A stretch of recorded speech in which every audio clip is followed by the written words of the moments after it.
ਸਤਿ ਸ਼੍ਰੀ ਅਕਾਲ। ਤੁਸੀਂ ਦੇਖ ਰਹੇ ਹੋ ਦ ਪੰਜਾਬ ਟੀਵੀ ਤੇ ਮੈਂ ਆ ਜੱਜ ਸਿੰਘ ਚਾਹਲ। ਜਿਉਂ-ਜਿਉਂ ਦਿੱਲੀ ਦੇ ਬਾਰਡਰਾਂ ਤੇ ਕਿਸਾਨੀ ਅੰਦੋਲਨ ਵਿਸ਼ਾਲ ਰੂਪ ਅਖਤਿਆਰ ਕਰਦਾ ਦਿਖਾਈ ਦਿੰਦਾ ਏ ਅਤੇ ਕਿਸਾਨਾਂ ਨੇ 26 ਜਨਵਰੀ ਦੀ ਟਰੈਕਟਰ ਪਰੇਡ ਦਾ ਇੱਕ ਟ੍ਰੇਲਰ ਕੇਂਦਰ ਸਰਕਾਰ ਨੂੰ ਦਿਖਾਇਆ ਏ, ਉਸ ਤੋਂ ਬਾਅਦ ਹੁਣ ਲੱਗਣ ਲੱਗ ਪਿਆ ਏ ਕਿ ਕੇਂਦਰ ਸਰਕਾਰ ਕਿਸੇ ਨਾ ਕਿਸੇ ਨਤੀਜੇ ਤੇ ਪਹੁੰਚਣਾ ਚਾਹੁੰਦੀ ਹੈ। ਪਰ ਜੋ ਰਵੱਈਆ ਕੇਂਦਰ ਸਰਕਾਰ ਦੇ ਵੱਲੋਂ ਹੁਣ ਅਖਤਿਆਰ ਕੀਤਾ ਜਾਣ ਲੱਗਾ ਏ ਉਸ ਤੋਂ ਅਜਿਹਾ ਨਹੀਂ ਜਾਪਦਾ। ਜਦੋਂ ਮੀਟਿੰਗ ਹੋਣ ਲੱਗਦੀ ਹੈ ਉਸ ਤੋਂ ਪਹਿਲਾਂ ਹੀ ਖੇਤੀਬਾੜੀ ਮੰਤਰੀ ਦੇ ਵੱਲੋਂ ਅਜਿਹੇ ਦਾਅਵੇ ਕਰ ਦਿੱਤੇ ਜਾਂਦੇ ਨੇ, ਅਜਿਹੇ ਬਿਆਨ ਜਾਰੀ ਕਰ ਦਿੱਤੇ ਜਾਂਦੇ ਨੇ ਜਿਸ ਨੂੰ ਲੈ ਕੇ ਕਈ ਤਰ੍ਹਾਂ ਦੇ ਸਵਾਲ ਖੜੇ ਹੋ ਜਾਂਦੇ ਨੇ। 8 ਜਨਵਰੀ ਨੂੰ ਕੇਂਦਰ ਅਤੇ ਕਿਸਾਨਾਂ ਦੀ ਬੈਠਕ ਤੋਂ ਪਹਿਲਾਂ ਵੀ ਖੇਤੀਬਾੜੀ ਮੰਤਰੀ ਨਰਿੰਦਰ ਸਿੰਘ ਤੋਮਰ ਦੇ ਵੱਲੋਂ ਇਦਾਂ ਹੀ ਕੀਤਾ ਗਿਆ। ਇੱਕ ਉਹਨਾਂ ਨੇ ਬਿਆਨ ਜਾਰੀ ਕੀਤਾ ਜਿਸ ਦੇ ਵਿੱਚ ਕਿਹਾ ਕਿ ਖੇਤੀ ਕਾਨੂੰਨਾਂ ਨੂੰ ਰੱਦ ਕਰਨ ਨੂੰ ਛੱਡ ਕੇ ਕਿਸੇ ਵੀ ਤਰ੍ਹਾਂ ਦੀ ਚਰਚਾ ਦੇ ਲਈ ਕੇਂਦਰ ਸਰਕਾਰ ਤਿਆਰ ਹੈ, ਜਿਸ ਦੇ ਖਿਲਾਫ ਕਿਸਾਨ ਬਹੁਤ ਜ਼ਿਆਦਾ ਗੁੱਸੇ ਦੇ ਵਿੱਚ ਆਉਂਦੇ ਦਿਖਾਈ ਦਿੰਦੇ ਨੇ। ਇਸ ਤੋਂ ਇਲਾਵਾ ਨਰਿੰਦਰ ਸਿੰਘ ਤੋਮਰ ਨੇ ਆਪਣੇ ਆਫੀਸ਼ੀਅਲ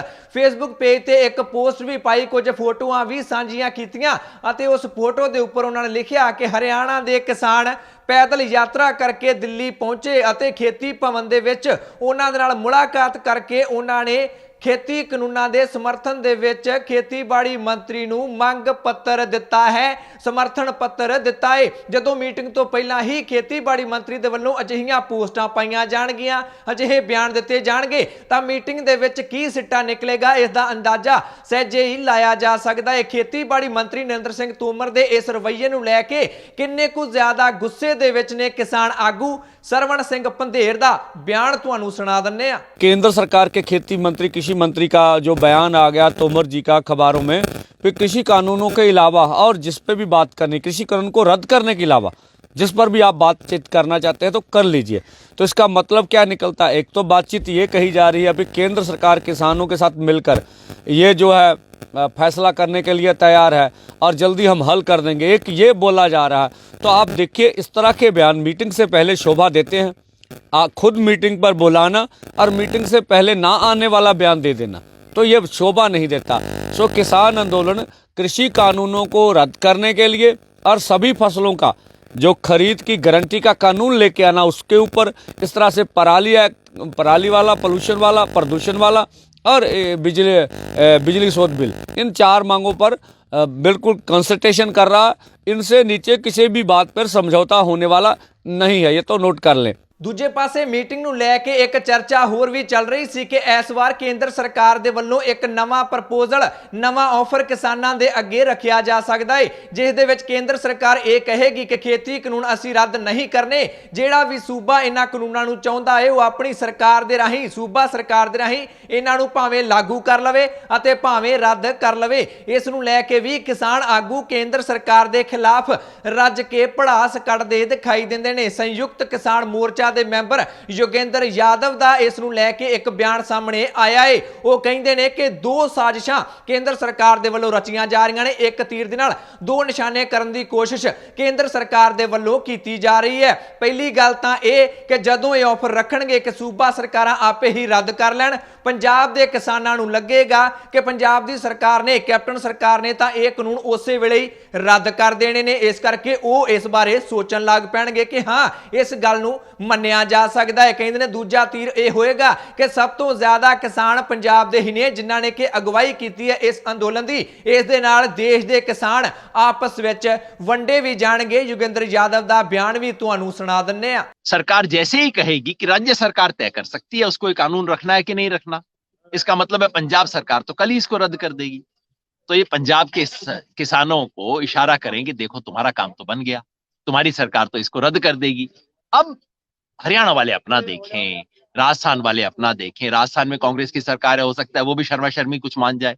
हरियाणा में क्या होगा, उत्तर प्रदेश में क्या होगा, गुजरात में क्या होगा, मध्य प्रदेश में क्या होगा, कर्नाटका में क्या होगा। देश के अंदर आधे राज्यों में तो इनकी सरकार है, वो तो वही कहेंगे जो मोदी जी इशारा करेंगे। मतलब देश के किसानों को बांट दो कि भाई जो एक सरकार में उनका काम बन जाएगा, अब तुम पंजाब वाले अलग हो जाओ। इनका ले दे के खेल ये है कि किसी तरह से पंजाब के किसान को बाकी देश के किसानों के से अलग किया जाए। सब तिकड़म कर चुके हैं, SYL कनाल तक का मुद्दा उठाया इन्होंने ताकि हरियाणा और पंजाब में किसी तरह दरार पड़ जाए। ये अपने आप को राष्ट्रवादी कहते हैं, अपने आप को देशभक्त कहते हैं, देश के हिस्सों में लड़ाई करवाने की कोशिश कर रहे हैं। ਯੋਗੇਂਦਰ ਯਾਦਵ ਤਾਂ ਇਸ ਪ੍ਰਪੋਜ਼ਲ ਨੂੰ ਕੇਂਦਰ ਸਰਕਾਰ ਦੇ ਵੱਲੋਂ ਕਿਸਾਨਾਂ ਅੱਗੇ ਸੁੱਟਿਆ ਗਿਆ ਟੁਕੜਾ ਦੱਸਦੇ ਦਿਖਾਈ ਦਿੰਦੇ ਨੇ। ਨਾਲ ਹੀ ਉਹਨਾਂ ਨੇ ਇਹ ਵੀ ਦਾਅਵਾ ਕਰ ਦਿੱਤਾ ਕਿ ਕਿਸਾਨ ਹੁਣ ਉਨੇ ਭੋਲੇ ਨਹੀਂ ਰਹਿ ਗਏ, ਕਿਸਾਨਾਂ ਨੂੰ ਸਾਰੀ ਗੱਲ ਦੀ ਸਮਝ ਲੱਗਦੀ ਹੈ ਅਤੇ ਕੇਂਦਰ ਸਰਕਾਰ ਨੂੰ ਇਹਨਾਂ ਚਾਲਾਂ ਤੋਂ ਬਾਜ਼ ਆਉਣਾ ਚਾਹੀਦਾ ਹੈ। ਇਸ ਤਰ੍ਹਾਂ ਕਿਸਾਨ ਬਹੁਤ ਜ਼ਿਆਦਾ ਗੁੱਸੇ ਦੇ ਵਿੱਚ ਕੇਂਦਰ ਸਰਕਾਰ ਦੇ ਖਿਲਾਫ ਆਉਂਦੇ ਦਿਖਾਈ ਦਿੰਦੇ ਨੇ।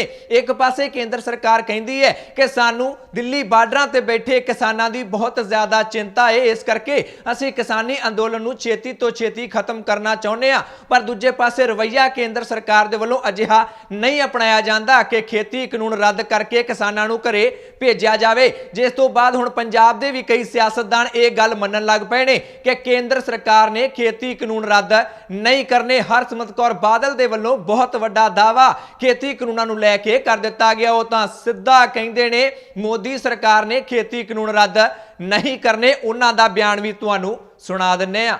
ਮੈਨੂੰ ਇਹਦੇ ਚ ਕੋਈ ਉਮੀਦ ਨਹੀਂ ਕਿ ਕਿਸੇ ਹਾਲਤ 'ਚ ਇਹਨਾਂ ਨੇ ਵਾਪਸ ਤਾਂ ਲੈਣਾ ਨਹੀਂ, ਇਹ ਤਾਂ ਬਿਲਕੁਲ ਕਲੀਅਰ ਹੈਗਾ। ਹੁਣ ਹਾਂ ਉਮੀਦ ਕਰਦੀ ਹਾਂ ਕਿ ਅਦਾਲਤ ਜ਼ਰੂਰ ਕੁਝ, ਕਿਉਂਕਿ ਅਖੀਰ 'ਚ ਸਰਕਾਰ ਨੇ ਅਦਾਲਤ ਰਾਹੀਂ ਕੁਝ ਸੁਣਵਾਈ ਇਹਨਾਂ ਨੇ ਕਰਨੀ ਹੈਗੀ। ਹੁਣ ਅਦਾਲਤ ਕਿਸਾਨ ਦੇ ਨਾਲ ਇਨਸਾਫ ਕਰਦੀ ਹੈ ਕਿ ਨਹੀਂ, ਇਹ ਸਮਾਂ ਦੱਸੂਗਾ। ਭਾਵੇਂ ਕਿ ਹਰਸਿਮਰਤ ਕੌਰ ਬਾਦਲ ਸੁਪਰੀਮ ਕੋਰਟ ਦੇ ਕੋਲ ਜਾਣ ਦੀ ਗੱਲ ਕਰ ਰਹੇ ਨੇ, ਪਰ ਕੈਪਟਨ ਅਮਰਿੰਦਰ ਸਿੰਘ ਨੇ ਜਦੋਂ ਸੁਪਰੀਮ ਕੋਰਟ ਜਾਣ ਦਾ ਬਿਆਨ ਦਿੱਤਾ ਸੀ ਉਦੋਂ ਕਿਸਾਨ ਆਗੂਆਂ ਦੇ ਵੱਲੋਂ ਕੈਪਟਨ ਸਰਕਾਰ ਦੇ ਖਿਲਾਫ ਰੱਜ ਕੇ ਭੜਾਸ ਕੱਢੀ ਗਈ ਸੀ, ਕਿਉਂਕਿ ਕਿਸਾਨਾਂ ਨੂੰ ਲੱਗਦਾ ਹੈ ਸਾਨੂੰ ਕੋਰਟ ਦੇ ਵਿੱਚ ਨਹੀਂ ਜਾਣਾ ਚਾਹੀਦਾ, ਲੋਕਤੰਤਰੀ ਢੰਗ ਦੇ ਨਾਲ ਅਸੀਂ ਅੰਦੋਲਨ ਕਰ ਰਹੇ ਹਾਂ ਅਤੇ ਕੇਂਦਰ ਸਰਕਾਰ ਜਿਹੜੀ ਕਿ ਲੋਕਤੰਤਰੀ ਪ੍ਰਣਾਲੀ ਦੇ ਰਾਹੀਂ ਹੀ ਚੁਣੀ ਗਈ ਹੈ ਉਸ ਨੂੰ ਸਾਡੀਆਂ ਮੰਗਾਂ ਮੰਨਣੀਆਂ ਚਾਹੀਦੀਆਂ ਨੇ। ਕਿਉਂਕਿ ਇਸ ਵੇਲੇ ਸੋਚਿਆ ਜਾ ਰਿਹਾ ਹੈ ਕਿ ਜੇਕਰ ਮਸਲਾ ਸੁਪਰੀਮ ਕੋਰਟ ਦੇ ਵਿੱਚ ਚਲਾ ਗਿਆ ਤਾਂ ਸੁਪਰੀਮ ਕੋਰਟ ਦਾ ਜੋ ਫੈਸਲਾ ਹੈ ਉਹ ਕੇਂਦਰ ਸਰਕਾਰ ਦੇ ਪੱਖ ਵਿੱਚ ਆ ਸਕਦਾ ਹੈ, ਕਿਉਂਕਿ ਜਿਹੜਾ ਕਾਨੂੰਨ ਇੱਕ ਵਾਰ ਭਾਰਤ ਦੀ ਦੇਸ਼ ਦੀ ਸੰਸਦ ਦੇ ਵੱਲੋਂ ਪਾਸ ਕਰ ਦਿੱਤਾ ਜਾਂਦਾ ਹੈ, ਨਿਆਂ ਪ੍ਰਣਾਲੀ ਦਾ ਕੰਮ ਉਸ ਨੂੰ ਲਾਗੂ ਕਰਵਾਉਣਾ ਹੁੰਦਾ ਹੈ, ਨਾ ਕਿ ਉਸ ਦੇ ਵਿੱਚੋਂ ਕਮੀਆਂ ਕੱਢਣਾ ਜਾਂ ਫਿਰ ਉਸ ਨੂੰ ਰੱਦ ਕਰਨਾ। ਇਸ ਕਰਕੇ ਕਿਸਾਨ ਸੁਪਰੀਮ ਕੋਰਟ ਦੇ ਵਿੱਚ ਨਹੀਂ ਜਾਣਾ ਚਾਹੁੰਦੇ। ਕਹਿੰਦੇ ਨੇ ਸਰਕਾਰ ਦਾਅਵਾ ਕਰਦੀ ਹੈ ਕਿ ਅਸੀਂ ਕਿਸਾਨਾਂ ਦੇ ਹਿਤੈਸ਼ੀ ਹਾਂ, ਇਸ ਕਰਕੇ ਉਹਨਾਂ ਨੂੰ ਸਾਡੀ ਗੱਲ ਸੁਣਨੀ ਚਾਹੀਦੀ ਹੈ ਅਤੇ ਅਸੀਂ ਆਪਣਾ ਅੰਦੋਲਨ ਅੱਗੇ ਵਧਾਵਾਂਗੇ। ट्रेलर दिखा दिता है 26 जनवरी की ट्रैक्टर परेड का, कहते ने फिल्म अजे बाकी है। जेकर केंद्र सरकार ने साडियां मंगां ना मनियां, खेती कानून रद्द ना कीते तां फिल्म भी केंद्र सरकार नूं जरूर दिखावांगे। ट्रेलर देख के आप भी किसान हक्के बक्के रह गए ने कि इन्ना वड्डा इन्ना ज्यादा इकट्ठ दिल्ली दे एक्सप्रैस वे ते किवें हो सकदा है, दिल्ली दीयां सड़कां ते इन्नी वड्डी गिणती दे विच ट्रैक्टर मार्च किवें हो सकदा है। किसानां नूं आप भी इस गल ते यकीन हुंदा दिखाई नहीं दिंदा तां केंद्र सरकार दा सोचो। शायद इसे करके ही केंद्र सरकार दे ਵੱਲੋਂ एक नवी स्कीम कड्ढी गई है, एक ऑफर प्रपोजल तैयार किया गया है, पर किसान उस दे विचों भी साजिश नूं वेखदे दिखाई दिंदे ने। सवाल तुहाडे कोलों पुछ लेना चाहुंदे आ कि जेकर केंद्र सरकार दे ਵੱਲੋਂ अजिहा ही रवैया अपनाया जा रहा है, अपने ही किसान बना के उन्हां दे कोलों मंग पत्र ले जांदे ने। तुहानूं होर भी जानकारी दे दिंदे आ।